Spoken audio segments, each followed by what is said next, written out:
C'est à ce moment-là que tout commence. C'est pas juste un réveil, c'est un combat. Toi contre toi. Le toi qui veut se lever et le toi qui veut rester dans le lit. Je suis absolument certain que ça t'est déjà arrivé. Et la plupart du temps, c'est le mauvais toi qui gagne. Mais sais-tu comment le gagner 100% des fois? Pour t'expliquer ça, je vais te remettre un peu dans le contexte. Quand je parle de toi contre toi, c'est pas seulement une bataille abstraite. C'est un duel constant qui se joue dans chaque action, chaque pensée, chaque geste, chaque habitude et chaque réflexion. T'es pas encore au courant, mais il existe deux versions de toi. L'un est ton clone parfait, ses pensées sont claires et alignées avec ses objectifs. Ses habitudes sont des piliers solides qui le propulsent chaque jour. Sport, lecture, travail concentré, planification et routine. Il se lève tôt, prend des décisions conscientes et productives. Il analyse, planifie, ajuste et progresse. À l'inverse, l'autre alter ego, c'est ton toi flemmard. Ses pensées cherchent la facilité. Il se dit tout le temps pas maintenant, je le ferai demain, je mérite une pause. Ses habitudes l'enferment dans le confort et la procrastination, même si elles le rendent frustré et insatisfait. Il cède aux distractions, il doute, il se rabaisse. Chaque action qu'il accomplit est minimale et chaque choix qu'il fait le maintient dans sa médiocrité.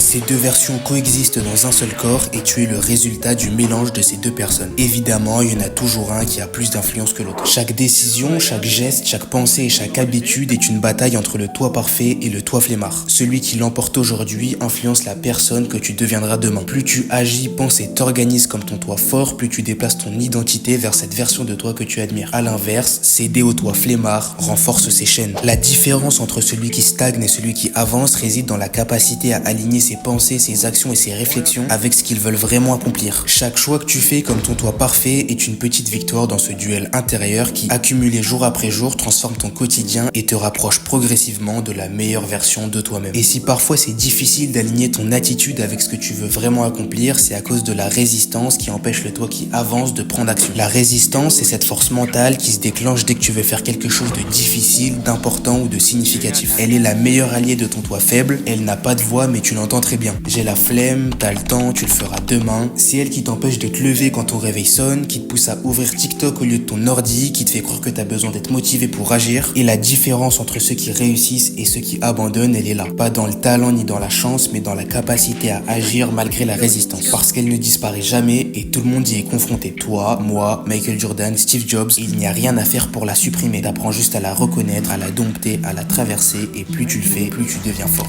La version parfaite de toi, sache qu'elle existe vraiment. Et pour réussir, avoir le succès que tu cherches et atteindre tes objectifs, c'est simple. Observe-le et copie-le. Demande-toi à chaque instant, qu'est-ce que cette version de moi ferait à ma place maintenant? Et fais-le, même à moitié, même sans envie, parce qu'à chaque fois que tu agis comme lui, tu t'en rapproches. Maintenant, voici l'une des différences primordiales qu'il y a entre les deux versions de toi-même. La façon de réfléchir et de prendre des décisions est radicalement opposée. La version flemmarde réfléchit au premier degré, avec des réactions directes au plaisir ou à la douleur instantanée. C'est le niveau 0 de conscience, celui où la majorité des gens prennent leurs décisions, et c'est la raison pour laquelle ta vie n'est pas à la hauteur de tes attentes. Dès que tu ressens de l'inconfort, un effort à fournir ou une contrainte, tu choisis automatiquement l'option la plus facile ou la plus agréable sur le moment. Par exemple, tu travailles, ton téléphone vibre, tu sais que tu devrais te concentrer sur ce que tu fais, mais ton cerveau te dit de regarder juste 2 minutes et toi tu dis oui sans réfléchir. Tu réponds juste à la douleur immédiate, l'ennui, la fatigue ou la flemme, en cherchant du plaisir instantané, la distraction et le confort. Le second degré est une prise de recul rationnelle. À ce niveau, tu commences à réfléchir aux conséquences à court terme. Tu ne te contentes plus de fuir l'inconfort, tu prends le temps de te poser la question. Si je fais ça maintenant, qu'est-ce que je perds vraiment? Et si je ne le fais pas, qu'est-ce que je gagne? Par exemple, tu veux scroller sur ton téléphone, mais tu sais que si tu te laisses embarquer, tu vas perdre 30 minutes pour rien. Alors tu te dis, si je finis ce document maintenant ou si je relis cet article, j'avance un peu et après je me détends sans culpabilité. Là, t'es conscient, tu reprends le contrôle, tu vas au-delà du moment présent et tu regardes l'impact de ta décision sur la version de toi de demain. Et le troisième degré est le niveau de réflexion qu'utilise constamment la meilleure version de toi-même. C'est une vision à long terme alignée avec l'identité et les conséquences en chaîne. Tu ne réfléchis plus juste en gain ou perte de ce soir, tu penses en termes de trajectoire. Par exemple, tu sais que si tu cèdes maintenant, t'entraînes ton cerveau à céder demain. Et si tu continues comme ça, tu passeras ta vie à réagir au lieu de progresser. Mais à l'inverse, si tu tiens juste 1 heure de plus, tu gagnes un combat. T'avances, tu construis de la discipline et tu te prouves que t'es fiable. À ce niveau-là, tu ne choisis plus ce que tu veux ressentir maintenant, tu choisis qui tu veux devenir. Tu vois chaque action comme un pas vers ton objectif ou comme une trahison envers ton rêve.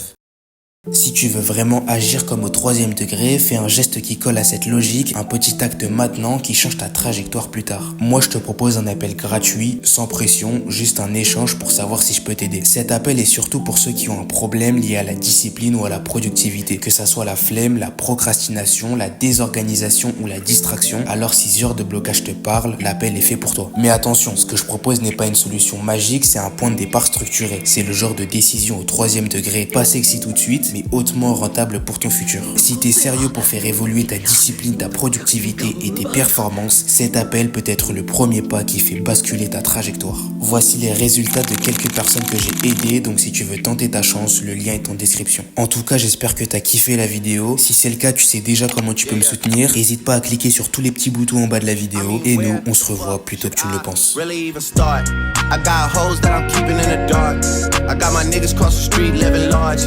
Thinking back to the fact that they dead, thought my raps wasn't facts, so they sat with the bars. I got 2 phones, one need a charge. Yeah, they twins, I could tell they ass apart. I got big packs coming on the way. I got big stacks coming out the